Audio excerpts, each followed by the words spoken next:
Simraid YT, and today we're going to be doing the Doom Tower.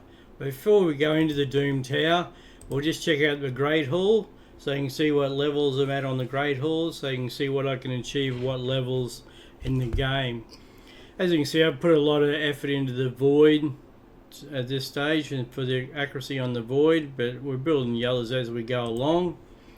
The champions we'll be using will be Mother Cybele. She'll be going the lead with her because she gives additional speed of 24%. Her skills are Master of Dread. As you can see, I've got it booked out. It attacks all enemies, has a 25% chance of placing a 30% decreased speed debuff for 2 turns. Her Soul Shepherd places a Revive on Death buff and a 60% increased defense buff on allies for 2 turns. And Uncanny Transfer. This will give her, if she has more health than another champion on your team, you can do the swap over and swap their health across. Mastery, she's been built out for offense and defense, as you can see here. Next, another champion on the team will be using Solus. He'll be used as a nuker. He's the same building offense and defense movements. So yeah, he'll be there for a lot of skill, for a lot of attack in our team. His skills are Bewildering Blow. Attacks one enemy, has a 35% chance of placing a stun debuff for 1 turn. And you can see I booked him out as well.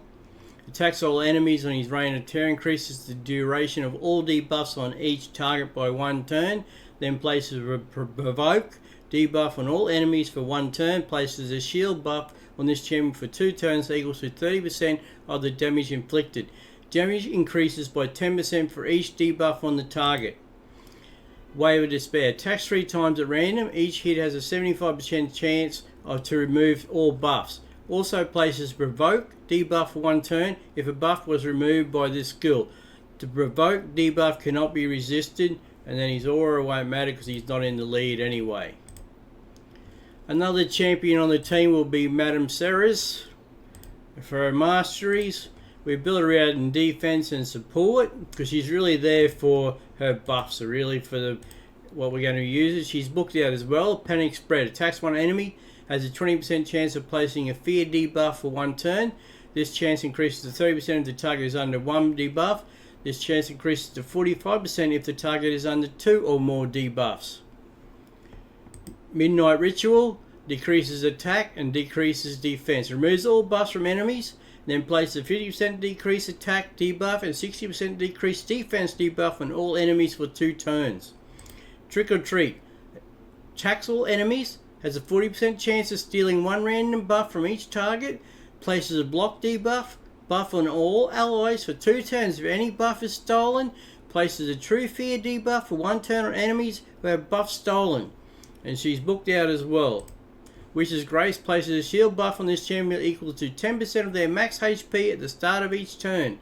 When attacked while under a shield buff, has a 35% chance of placing a fear debuff on attackers for 1 turn. We will have AOX in here as well. His masteries, he's put in some offense and support because he's there to heal and give health to our other champions. Attacks 1 enemy 2 times. Each hit has a 10% chance of placing a 5% poison debuff for 2 turns. Places a 50% decreased attack debuff on all enemies for 2 turns. Also has a 75% chance of decreasing each enemy's turn meter by 20%. Places a 30% decreased critical rate debuff on the target for 2% for 2 turns if they have a 50% or more turn meter after turn meter decreases. Lure of Restoration. This is what he's really in the team for. He attacks 1 enemy, then heals all allies by 10% of their max HP.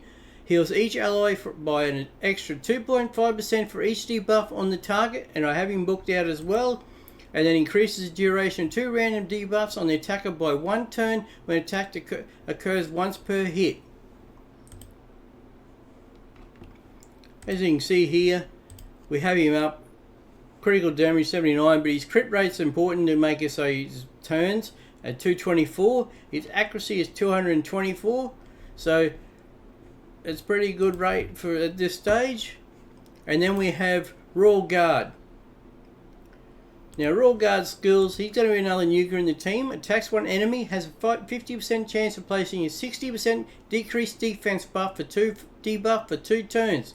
And you can see I've got him booked out. His hamstring attacks 4 times at random. Each hit has a 60% chance of placing a 30% decreased speed debuff for 2 turns. Each hit also has a 60% chance of decreasing the target's turn meter by 25%. But this is his most important one, is his takedown. Attacks all enemies, damage increases according to the enemy max HP. And you can see I've got the additional books on here. His masteries, he is set up under offense to give the additional attack and some support.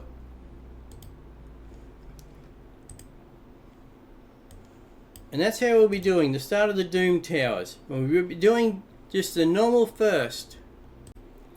The Doom Tower, stage 15, floor 15. Mother Sibeli will be our lead champion, as she has the additional speed, 24% Aurora skill. Madame Ceres, we'll put Madame Ceres back in there with her buffs, debuffs. AOX has some buffs as well, and his ability to heal our other champions. And then we have Solus and Royal Guard set up as our nukers to do the damage, the major of the damage to the enemy.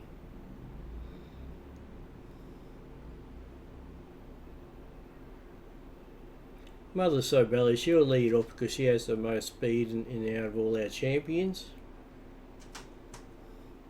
So she'll always go first each turn.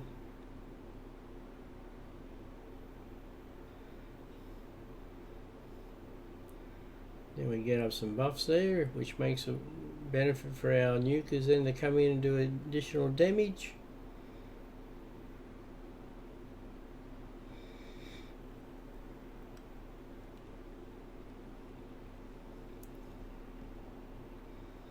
Reign of Terror, one of our critical hits. And that was floor 15. We got 100k silver as the reward. Thank you.